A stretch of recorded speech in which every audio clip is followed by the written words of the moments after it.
Hello everyone, today we are looking at what people are saying about elections in Nigeria, the court system and the leadership in Nigeria. These are real comments from different voices online. I am here to share them and give my own thoughts. This is just for discussion, we are not here to attack anyone. Let's watch together and think about what these views means for our country.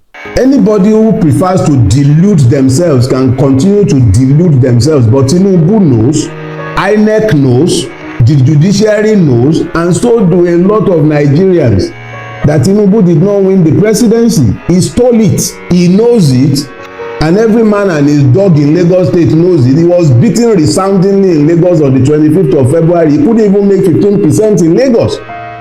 Segun Agbaje, the INEC commissioner in Lagos State, cannot produce the form EC8A for Lagos State up till today. I was the person who was charged by the Obi legal team to collect the election material from INEC. He could not, up until today, INEC in Lagos State cannot give us the form EC8A, which is the polling unit level result, because they know he lost. He lost woefully. He was thoroughly rejected across the length and breadth of the state that he has held hostage for 24 years. As at that time, he lost to how much more the other parts of Nigeria. Let them continue fooling themselves. He has snatched it, grabbed it, but he can't run with it.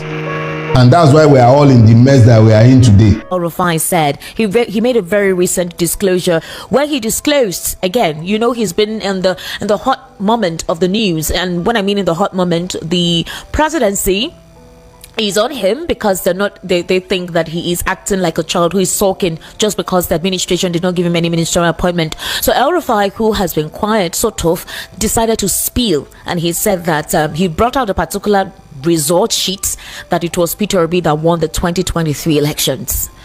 So because of that, based on that outburst, well, the administration has actually warned him to stop twisting the truth. They were saying that Peter Obi did not win the 2023 election, and this recent outburst that claimed Peter Obi actually won the 2023 election, according to them, is one of the most absurd political twists since the election was concluded. That what makes it even more baffling is that the same El-Rufai has suddenly taken to his X account to declare that Obi was robbed of victory and that he regrets supporting what he now describes as a rigged process. But Nigerians are no strangers to political drama, and this latest act from El-Rufai is just another poorly scripted episode in a long series of political theatrics. If El-Rufai is lying, why don't you sue him to court?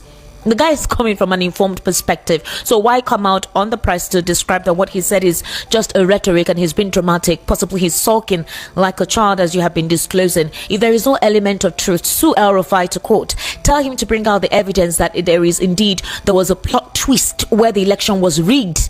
And how come you're involved in a rigged process? You were involved in a rigged process.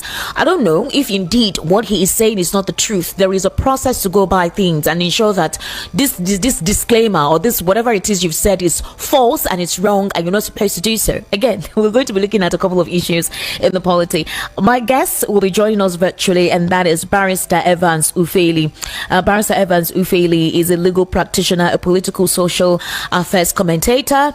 Obviously, he's very vast in the political scenario and a couple of issues as well in social welfare. He'll be giving us his own insight into these topics that I have reeled out this evening. And like I said, it intends to be quite intellectually edifying and as well as engaging. We need to get the truth. What exactly is the truth? Barrister Evans, answer what you're explaining now, what you're helping us understand, comprehend. Quickly, before we proceed, let's take some few comments.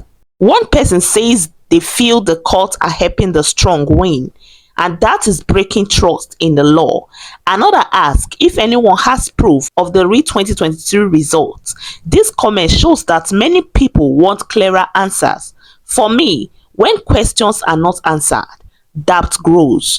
I believe leaders can rebuild trust by sharing facts openly, and citizens can keep asking for fairness without losing their calm.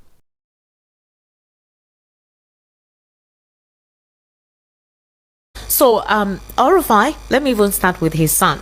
The son has been talking lately. The guy has been tweeting anyhow. And couple of persons are like, okay, calm down, guy. We already know your dad is no longer in the APC and you're trying to throw your support with the coalition. I think 2 or 3 days ago, he actually affirmed that Peter Obi would do the needful, and he believes Peter Obi can do the needful if he has a strong northern candidate. That before 12 noon, or before the president's wife is done with the president's breakfast, that Peter Obi would win. Then another thing, the APC came out in reaction to say, El-Rufai, please go and sit down. There is peace now in southern Kaduna. You are no longer the governor. They talked about this activist, Daddy Yatta, who went missing for a very long time while, El-Rufai was the governor of Kaduna State. They brought out all the concerns about, yes, Daddy Yatta. They brought out all the concerns about El-Rufai. And then the next thing, he came out with a sheet, with a list of how the 2023 elections went and said that the APC were in a system that rigs, that the current party robbed Peter Obi of his win. And I was like, what? He brought out a list. So when he brought out that list, the APC now reacted and said that why would El-Rufai make such a statement? Not even the APC. I think one individual whose name is Ido Ephraimos Falai. He came out to call out El-Rufai. He said that why would Nasir El-Rufai claim that Peter Obi is one of the most absurd political twist, that Peter Obi actually won the 2023 general elections?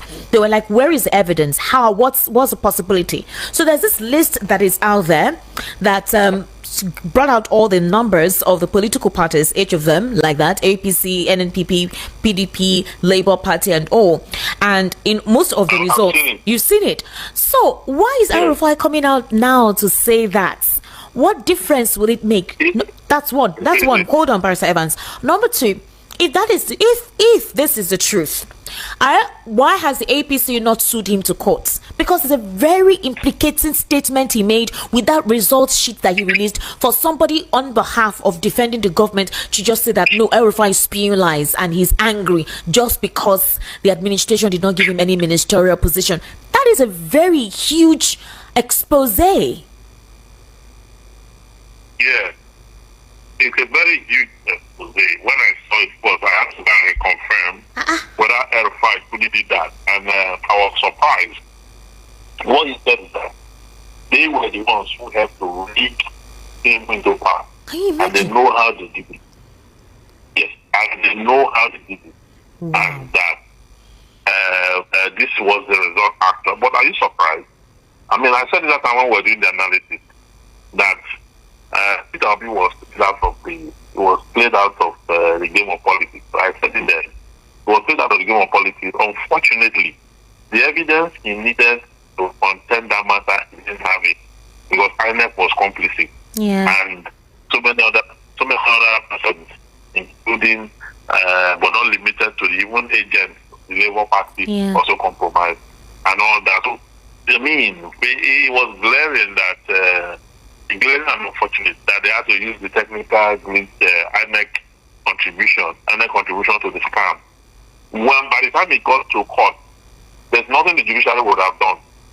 There's nothing the judiciary would have done? There's nothing they would have done without evidence. What would they have done? Let me chip in this. Some people say Nigerians keep quiet too much when problems comes. Someone even points to Rivers State and says no one is speaking up. This shows that silence can sometimes feel like weakness. But I also think being careful is not the same as being weak.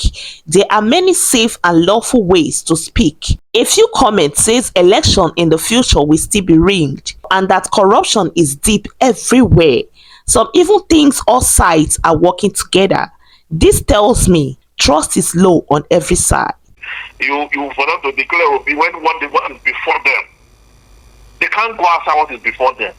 Wow. So does this explain the recent hatred, malicious attitude and comments and acrid statements towards Peter Obi? Because I've been wondering that this is not the only opposition that you have. Why is everything everywhere from these guys is Peter Obi? Because I am, to be honest with you, Barrister Evans Tufeli, I'll be highly disappointed if the APC does not sue El-Rufai to court. For El-Rufai to come out with this, it means he has his evidence and he knows what to say. And I don't know why Felix Moka has not responded to this.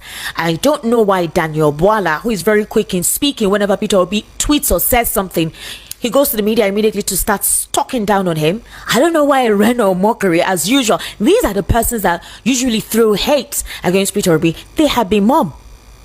So they have not informed me because you know why? Why? The person who is saying it was in the team that it's like me now. When I engage in something, you were not there. You understand? Mm-hmm. Then I came to meet you and said, see, we are the ones that did what we did. I'm the one telling you that see what we did. So who is going to controverse it? Is it on Mercury that was not there? No, but you know how these guys are very quick in defending their principal. It was it Boala that was the PDP that I know they defend their principal, but this one don't pass them now. Ha. You understand? This one is this allegation. See, this allegation, you need to come with a result also to deport it. You understand? Now we have had strong feelings today, frustration, doubt, and also hope for something better. This talk reminds us that the work for fairness is never finished. Every voice matters and every peaceful action counts. Let's keep watching, asking, and speaking, because change begins when people don't give up. Guys, what do you think? What is your thought concerning this whole issue? Please drop them in the comment section of this video. And if you're just coming across my channel for the very first time, very much welcome.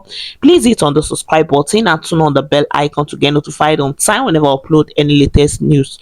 For more political news and breakdown, like, share, and comment in the comment section of this video. Until next time, stay informed and stay engaged. I will see you in the next video.